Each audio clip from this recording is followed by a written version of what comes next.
여러분 반갑습니다. 오늘 묵상 본문의 내용은 야곱의 아들들에 대한 소개와 이삭의 죽음과 장래, 그리고 에서의 아들들의 소개와 에서의 이주의 내용이 오늘 본문의 내용입니다. 이삭의 죽음과 장래를 사이에 두고 에서의 족보, 에서의 톨레도시 시작되는 본문이기도 하죠. 사실 이 에서의 족보를 사이에 두고 야곱의 이야기와 크게 요셉의 이야기가 구분되는 지점이기도 합니다. 이삭의 죽음을 먼저 살펴보면요, 야곱이 헤브론으로 왔다. 야곱이 떠날 때에는 브엘세바에 거처를 삼은 이삭이었습니다. 그런데 야곱이 돌아왔을 때는 이 거처가 브엘세바에서 헤브론으로 바뀌어 있습니다. 지금 야곱이 이삭에게 이르렀다 하는 이 말씀이 가나안 땅에 와서 야곱이 이삭을 처음 만났다라고 볼 수는 없을 것 같습니다. 많은 이야기들, 많은 사건들이 생략되어 있기 때문이죠. 그런데 이삭의 죽음, 임종에 가까워서 이삭과 에서가 이삭을 중심으로 모였다는 것이 굉장히 중요한 지점이라고 보여집니다. 야복강에서 이삭과 야곱의 만남은 긴장 속에서 이루어지는 만남이었죠. 그리고 서로 화해하고 이별하는 모습을 보았습니다. 그런데 그 화해가 진정한 화해였는지 아니면 잠정적인 화해였는지 우리는 여전히 의문을 가지고 있었습니다. 그러나 이삭의 장래를 통하여서 나타나는 언급을 보면 에서와 야곱이 그를 장사하였더라. 에서와 야곱의 순서가 형과 아의 순서가 그대로 언급되고 있으면서 이 이삭의 죽음을 계기로 이들의 화해가 확인되고 있는 것을 볼 수 있습니다. 이삭은 우리가 알다시피 그의 생애가 가나안을 한 번도 떠나지 않는 삶이었습니다. 그리고 그의 생애는 아브라함이나 야곱과 같이 어떤 드라마틱한 부분들이 나타나지 않습니다. 매우 수동적이라 볼 수 있고 또 긍정적으로 표현하면 매우 온유한 성품의 이삭이었다고 볼 수 있습니다. 평범해서 별로 기록할 것이 없는 사람 이삭. 그런데 그가 그의 180평생을 가나안 땅에 정착하고 가나안 땅을 떠나지 않았다라는 것은 매우 의미 있는 일일 것입니다. 왜입니까? 오늘 본문이 이삭의 죽음을 중심으로 두고 야곱의 아들들을 기록할 때에 야곱의 아들들은 밧담 아람에서 낳은 자더라 이렇게 기록하고 있습니다. 반면에 에서의 아들들은 가나안 땅에서 태어난 자들이라 이렇게 기록합니다. 야곱은 도망자의 삶, 나그네의 삶을 사는 동안에 그의 아들들을 모두 얻었습니다. 사실은 베냐민은 베들레헴에서 낳았지만 창세기 기자는 바로 그 사건을 기록하고 낳은 다음에 그의 아들을 뭉뚱그려서 모두 밧담 아람에서 낳은 자라 기록하고 있습니다. 이것의 의미가 무엇이겠습니까? 야곱이 이삭을 떠나고 가나안 땅을 떠나서 나그네로 사는 삶, 속임을 당하며 고통과 인내 가운데 사는 삶 가운데서 야곱의 12아들이 모두 태어나게 되었다. 이 야곱의 12아들은 이스라엘의 근간을 형성하는 12지파의 12족장들이 될 사람들입니다. 이들이 태어날 때에 각각의 에피소드들은 우리가 잘 알고 있죠.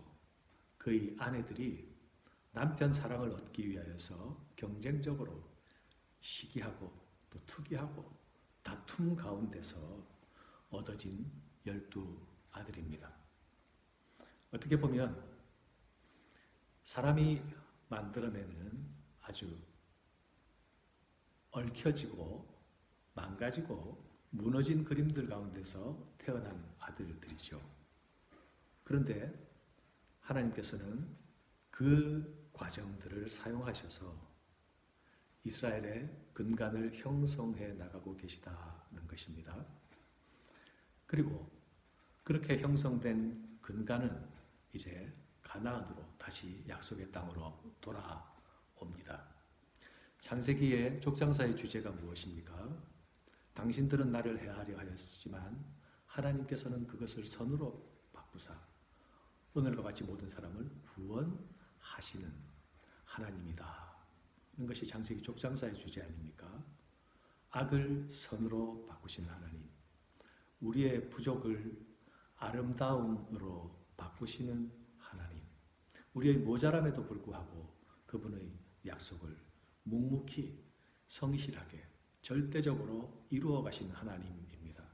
그 하나님 앞에서 우리의 모습은 그 약속을 믿고 20년의 세월을 돌아 방황했지만 다시 가나안 땅으로 돌아오는 그 야곱의 발걸음, 이것이 약속을 붙들고 믿는 자의 발걸음입니다. 반대로 에서는 어떻게 기록되고 있습니까? 에서는 그의 아들들을 가나안 땅에서 태어난 자들이라 표현하고 있습니다. 그의 아내들도 역시 가나안 땅에서 얻은 아들들입니다. 그의 아내 역시 그의 아내들 중 하나는 히위 족속의 딸이라 표현하고 있습니다. 히위 족속, 야곱의 딸 디나가 그 세겜성에서 하몰 족속의 하몰 집안의 아들들에 의해서 봉변을 당했죠. 바로 그 하몰 족속이 히위 족속입니다. 야곱은 디나 사건이 일어나고 하몰 집안으로부터 서로 공존하자는 제안을 받았지만 야곱은 이것을 받아들이지 않습니다. 서로 딸을 주고 통혼하면 그 안에서 평화조약을 맺고 함께 공존할 수 있는 기회가 있었지만 그것을 수락하거나 받아들이지 않았습니다.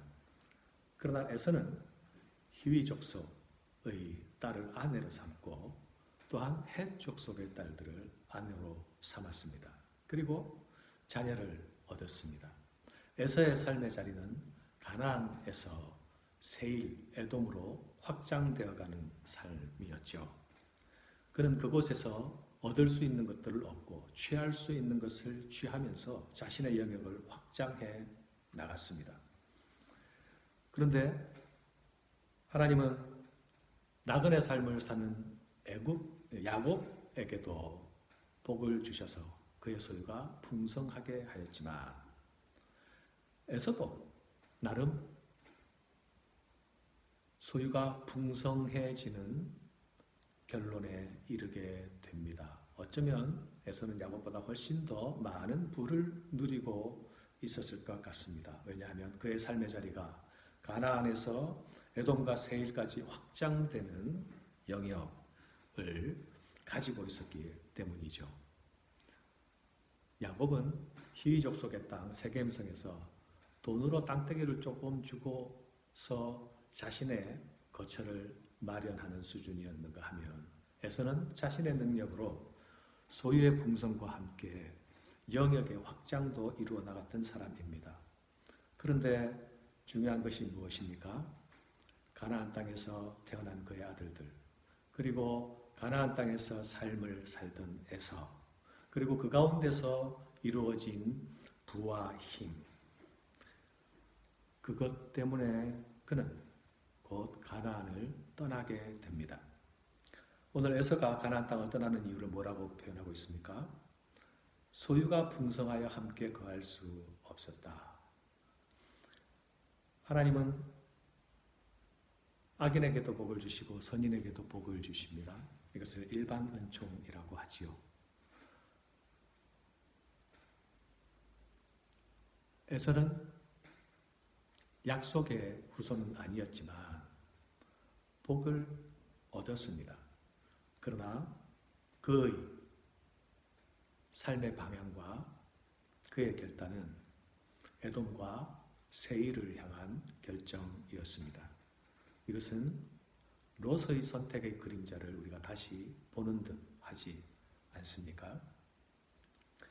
바담 아람에서 태어난 자들은 가나안으로 돌아오고, 그리고 가나안에서 태어난 자들은 세일과 에돔으로 떠나갑니다.